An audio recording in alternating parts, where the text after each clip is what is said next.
Joining us. So as we heard, Mali, Burkina Faso, Niger, we know have resigned from ECOWAS to form the Alliance of Sahel States. It looks like President Mahama has taken on a diplomatic role to try and bring them back. Although we don't know if ECOWAS has officially asked him to do this. He's visited all three countries. What do you make of these overtures he's making to these three states? Thank you very much. There is some background to the whole issue. After they left the organization, after they left ECOWAS, the ECOWAS Commission actually designated the president of Senegal and the president of Togo to actually do everything possible to bring them back into the ECOWAS fold. Long before President John Mahama became installed as the president of this country. Now, interestingly, you remember that they were present when President John Mahama was inaugurated. And soon after that, he actually appointed retired Colonel Beblolati to be the envoy to convince the three of them to possibly come back and join the ECOWAS. That's where we are now. So if President Mahama has again invited them to witness the 50th anniversary celebration or the inauguration of the celebration of the ECOWAS, I think it is in the right direction. The fact that they have constituted a new association doesn't therefore mean that they cannot come back and join the ECOWAS. Let me give you an example. The Mano River Union, we have three members there. That's Guinea, Liberia, and Sierra Leone. But they are still members of the ECOWAS, so they can always come back so far as they are convinced that their interests can be met. When they come back, then that is fine. Now, some people feel like the way ECOWAS managed some of the military juntas in terms of commentary after the military leaders took over was what hastened their exit. And I think you've said to me before that choosing President Bola Ahmed Tinubu as the president of ECOWAS Commission or as the chairman of ECOWAS also probably was not necessarily the best move because he may not have had the experience at that level to manage the process. Do you think Mr. Mahama in doing this is positioned to be the leader to quote unquote save ECOWAS based on his experience and even the number of leaders who came? Obviously he has relationships across the board. How do you see Mr. Mahama in all of this, and would he becoming chair of ECOWAS probably help the process? Thank you. Definitely, I think that the ECOWAS shot itself in the foot, or in the feet for that matter, when along the line they decided to actually intervene militarily to remove those military junta members who were not willing to give in to democratic transformation or changes in their countries, specifically Niger as an example. I think that created a very bad blood between those three nations and the ECOWAS leadership or the ECOWAS Commission. Along the way, they realized that they made some mistakes. Now, whilst I'm going to say this, it doesn't therefore mean that I'm supporting the three nations. As members of the ECOWAS, definitely there are certain development issues that must be tackled at the level of the Commission, at the level of the ECOWAS heads of state and governments, which we've not been doing. All the members do not have the same capability or capacity to develop straight away. Some are further back in terms of their levels of economic development, security needs and issues and that kind of thing. So constantly the ECOWAS must ensure that they bring them alongside. Take the case of Senegal, Cote d'Ivoire, Ghana, Nigeria. These are the more developed members of the ECOWAS. And there are some far behind. So security-wise, in terms of the recent developments in those three nations, we realized that there were a lot of military security challenges that they were facing. And that was one of their justifications for the coup, or the coup that took place in those three nations. And they were of the view, and I was speaking to one candidate, a doctoral candidate, who happens to be the ambassador of Mali to the United States. And he said all along, it appeared the ECOWAS was oblivious or uncaring about their, internal affairs, internal issues. And my prayer and my longing is that whatever the president of Nigeria, or for that matter, the president of Ghana, President Mahama, are doing, they should also be conscious of the problem, the challenges those nations are facing. Because the three of them cannot just gang up that they are forming an association if they don't have certain things in common.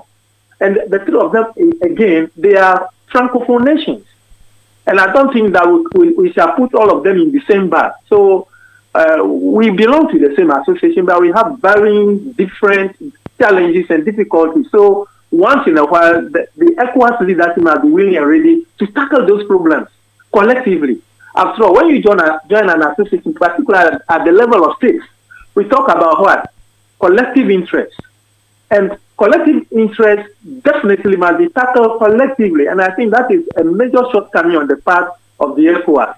And going forward, I hope that while trying to bring them back into the fold of the ECOWAS, individually and collectively, the heads of states and governments must frontally tackle this problem. Invite the three nations, their leaderships, sit down with them, look critically at the challenges they are facing so that they will know that indeed being members of the ECOWAS is not just a symbolic thing, okay, but practically they can gain from the membership of the ECOWAS. And by the way, all this is happening within the context of threatened multilateralism with the tariffs wars that have been occasioned by the US president, the whole views around Europe and NATO, and the fact that America wants to go on its own, Europe is not sure what to do, and China as well. It seems as if ECOWAS is a bit behind, because whilst continental blocs and large nations are aligning themselves, we are still having a petty squabble with our siblings over what is essentially a very small group globally. I mean, what's your advice as they meet for the 50th anniversary of ECOWAS in Accra to the heads of state and heads of foreign ministries?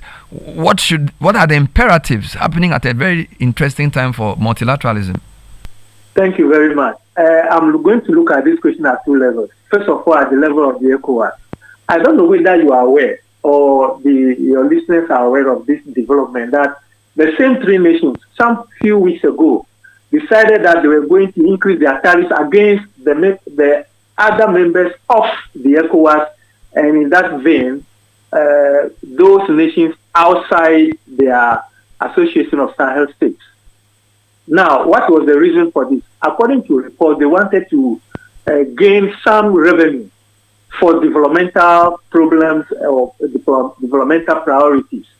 So it's not just the United States which is thinking about generating revenue, though some of the levels that Donald Trump has reached are questionable. But even in our own dispensation, I think that we have continually talked about, creating a common tariff area, a custom union, and probably an economic union.